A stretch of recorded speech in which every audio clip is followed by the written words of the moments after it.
Hey Quinn, how have you been able to practice differently as a team, not having Trey and trying to prepare for what you guys are going to experience over these next few weeks? Yeah, we've played more games than we've had practices. So I guess you try to maximize the amount of time that you have with respect to shoot around and things like that. I mean, I guess the biggest thing is trying to put people in situations that are new to them, not only for them to develop a comfort level, but for their interaction with other players. Trey, losing Trey is different than just losing a player because of his usage, his position, and a lot of really since summer, a lot of what you're doing from a coaching standpoint, trying to figure out ways to make your team function. A lot of that centers around him. So, step back, try to find where those new strengths can come from. Evaluate and adapt. And to your point, practice is an opportunity to do that. We're going to need to take the games and the feedback from the games, and whether it's film or walkthroughs or practice or our shoot-arounds being more intense, given the fact that the intensity with which you work more closely simulates the game. And then our guys embracing where we are, which I think they've done. And it's just it's a process, and one that we're well aware of and are working with.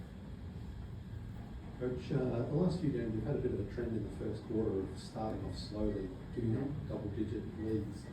What do you put that down to? Because I'm sure you've addressed it, before each game, but it's happened. Yeah. Well, kind of a follow-up on that question. The guy that usually has the ball, we've done a good job taking care of the ball, and against Cleveland, it was really simple. We threw the ball to the other team. And that's a function of us kind of being more precise, meaning in our execution in a set play,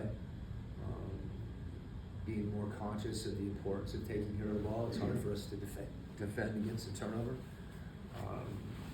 The Brooklyn game wasn't the case, but I think some of that's attributable to the newness and that integration, and hopefully that's something that we clean up. But I think the answer is pretty simple.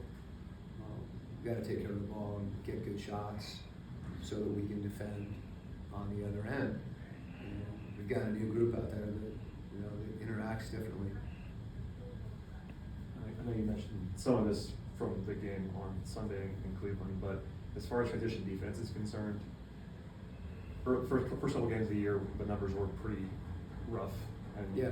you addressed that. And it seems like since then, until the Cleveland game, it improved. What have you seen on film about that aspect and getting back, basically? Yeah, I mean, it goes to the number of possessions where we have to play it.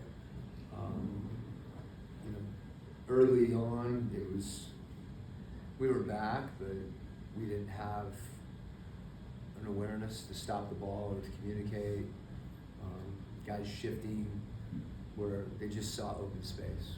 And if an NBA player sees the opportunity to play one-on-one in transition, it's going to be hard to stop him. So sometimes you go through that. I think that's a lot of where our team is.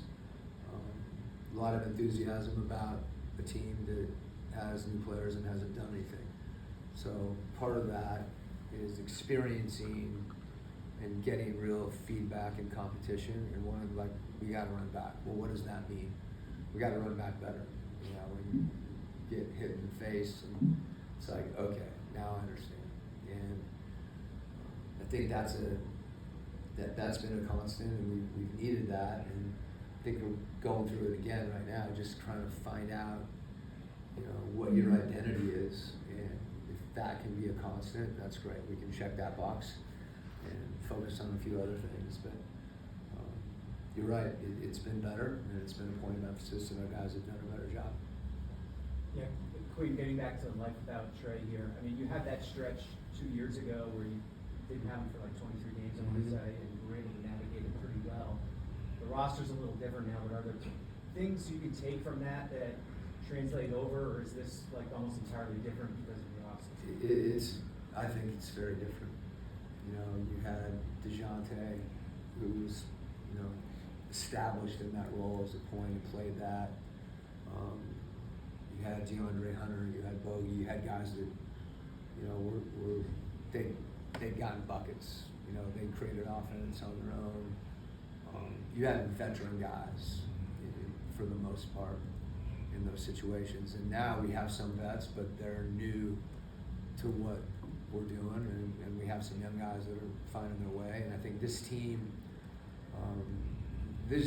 kind of coming together and finding an identity and really congealing with Trey was going to be a process. So you're heading down that line, and then you take that variable out, and you're not starting from scratch, but a lot of the guys, all of a sudden, their roles are a little different, and we're all trying to maybe do a little more here, but understand you don't have to do that much because he's doing that, like all those nuances that go into it. But so, yeah, I think this is a different situation, and particularly given the time of the year that it's happening, and the roster, as you mentioned. Quin, one of the early season trends we're seeing across the league is higher defensive pickup points, more backcourt pressure. I was wondering what you think of that trend in general, what you think the trade-offs are if teams choose to employ that style. Yeah. What some good counters are for an offense. Well, it was a big focus for us in the offseason because they are going out. And it's David Lillard, Steph Curry, and Trae Young. And, you know, I think that's, I may be forgetting somebody. But Trey's getting picked up for different reasons, you know, not necessarily because of his, you know, the way that the range that he shoots with. That's not to say he doesn't do that, but he's getting picked up to impact offense. I think equally important is the size of the people that are picking up. That's one of the reasons, and I think this is applicable where, you know, you want to pass the ball if you're looking for a way to mitigate that on some level where you have multiple handlers.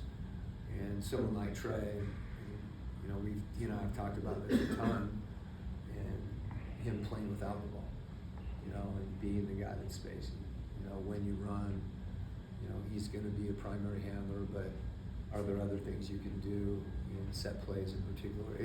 It's harder to do that, you know, after a miss. It happens more in a dead ball and a make.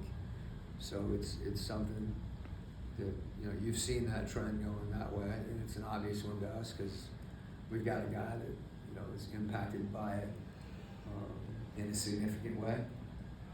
So there's a lot of things that, you know, and now we've got a different situation because those pickup points stay there, but we don't have, you know, someone that's been, Nikhil's played the play point, but he's also played two, like, his comfort level there is going to be important.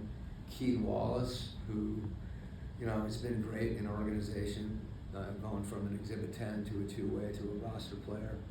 And now he finds himself, you know, as a rotational player in you know, playing important minutes. And, you know, those guys are ready for that. But they need to do it collectively. Thanks, Coach. Okay?